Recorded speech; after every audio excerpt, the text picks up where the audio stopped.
Si Marcos ay isinilang noong September 11, 1917 sa Sarat, Ilocos Norte. Sina Don Mariano R. Marcos at Doña Josefa Edralin ang kanyang mga magulang. Mayroon siyang 3 kapatid, si Dr. Pacifico, Elizabeth at Fortuna Marcos. Ang kanyang ama ay naging kongresista ng Ilocos at gobernador ng Davao. Si Doña Josefa naman ay isang dating guro sa kanilang bayan. 5 taong gulang lamang siya nang pumasok sa elementarya sa Sarat Central School.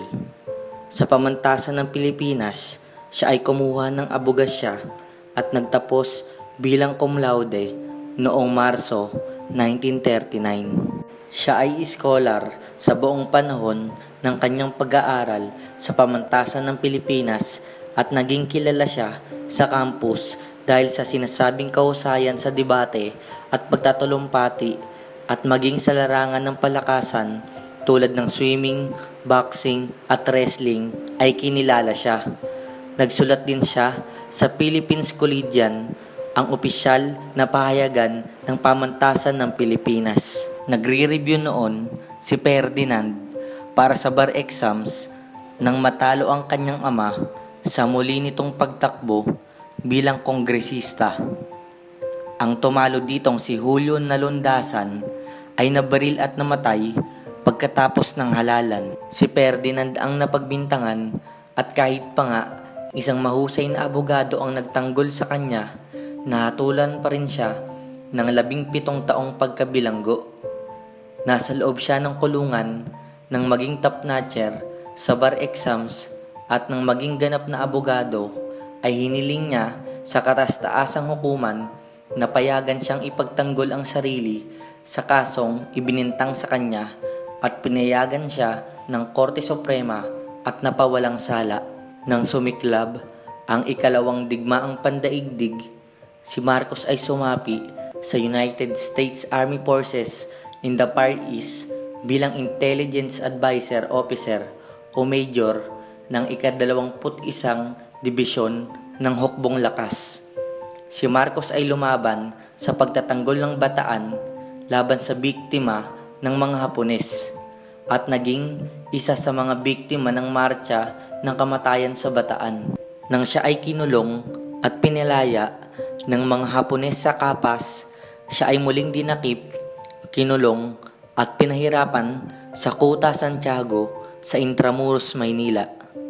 Nakatakas at nagtatag siya ng kilusang gerilya sa Hilagang Luzon na tinatawag na Maharlika. Siya ay isa sa mga magagaling na pinuno ng mga gerilya sa Luzon. Gayunpaman, sa paulit-ulit na investigasyon ng United States Army, walang natagpuang basehan ang mga investigador sa pag-aangkin ni Marcos ng kanyang inaangking kabayanihan sa mga operasyong militar laban sa mga puwersang Hapones mula 1942 hanggang 1944. 2 beses na humiling si Marcos sa US Army ng opisyal na pagkilala ng pag-iral ng kanyang kilusang gerilyang Maharlika upang makatanggap ng mga benepisyo at nakaraang sahod, ngunit sa pagitan ng 1945 at 1948, ang iba't ibang opiser ng US Army ay tumakwil sa mga paghiling na ito na tumatawag sa mga pag-aangkin ni Marcos na pandaraya at hangal. Ang mga investigador ng US Army ay nagbigay konklusyon na ang inaangkin ni Marcos na kilusang Maharlika ay isang peking katang-isip at walang gayong unit ang kailanman umiral. Bilang isang organisasyong gerilya noong ikalawang digmaang pandaigdig, ang mahusay na dokumentong paglalantad ni Colonel Bonifacio Gallego ng mga peking medalya ni Marcos ay nagresulta sa pagpapasara ni Marcos ng pahayagang naglimbag nito at pagkakabilanggo ng tagapaglimbag nito. Mula 1946 hanggang 1947, si Marcos ay naging technical assistant ni Manuel Rojas, ang unang pangulo ng Malayang Republika ng Pilipinas.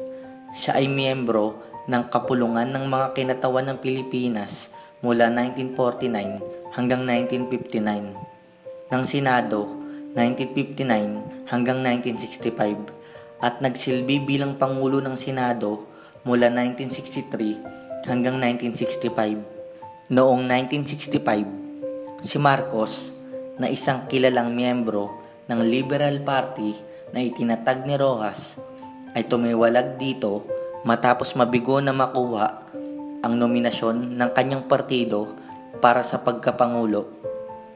Pagkatapos ay tumakbo siya bilang kandidato ng nasyonalista para sa pangulo laban sa pangulo ng liberal, si Diosdado Macapagal. Nanalo si Marcos at itinalaga bilang pangulo noong December 30, 1965. Noong 1969, siya ay muling nahalal at naging unang pangulo ng Pilipinas na naglingkod sa ikalawang termino. Sa panahon ng kanyang unang termino, ay nagawa niyang mapabuti ang estado ng agrikultura, industriya at edukasyon. Ngunit ang kanyang administrasyon ay magulo dahil na rin sa dumaraming demonstrasyon at marahas na mga aktibidad ng mga gerilya. Noong September 21, 1972, ipinataw ni Marcos ang batas militar sa Pilipinas dahil na rin sa pagkilos ng mga komunista upang pabagsakin ng gobyerno. Ipinabilanggo ni Marcos ang mga oposisyong politiko at ang mga armadong pwersa ng Pilipinas ay naging armado ng rehimen. Si Marcos ay binatikos ng mga lider ng simbahan at sinalungat ng mga lider ng politika, lalo na si Benigno Aquino Jr.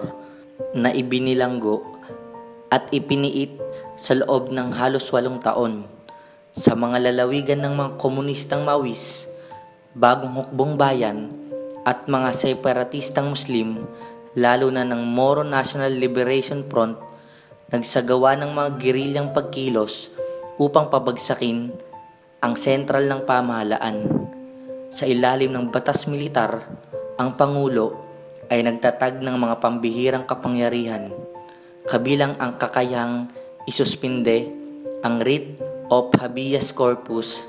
Ipinahayag ni Marcos ang katapusan ng batas militar noong January 1981. Ngunit patuloy siyang namamahala sa isang otoritarian na paraan sa pamamagitan ng iba't ibang anyo ng saligang batas. Nanalo siya sa halalan sa bagong nalikhang poste ng Pangulo noong June 1981. Ang asawa ni Marcos mula 1954 ay si Imelda Romualdez Marcos, isang dating beauty queen. Si Imelda ay naging isang makapangyarihang figura pagkatapos simulan ang martial law noong 1972. Madalas siyang mabatikos dahil sa kanyang pagtalaga sa kanyang mga kamag-anak sa mahahalagang posisyon sa gobyerno, habang siya naman ay gobernador ng Metropolitan Manila mula 1975 hanggang 1986 at ministro ng mga pamayanan ng tao at ekolohiya mula 1979 hanggang 1986. Ang mga huling taon ni Marcos sa kapangyarihan ay nasira dahil sa laganap na ang korupsyon sa gobyerno, ekonomiyang hindi umuunlad, patuloy na hindi pagkakapantay-pantay sa pagitan ng mayayaman at mahihirap, at ang tuluyang paglago ng revolusyonaryong gerilyang komunista na aktibo sa mga rural na lugar sa iba't ibang sulok ng Pilipinas. Noong 1983, ang kalusugan ni Marcos ay nagsimulang bumagsak at ang mga sumasalungat sa kanyang pamamahala ay dumami. Noong August 21, 1983, bumalik sa Maynila si Benigno Aquino Jr. upang magbigay ng alternatibo laban kay Marcos at sa lalong lumalakas na New People's Army o NPA. Ngunit siya ay binaril at napatay sa pagbaba niya sa eroplano.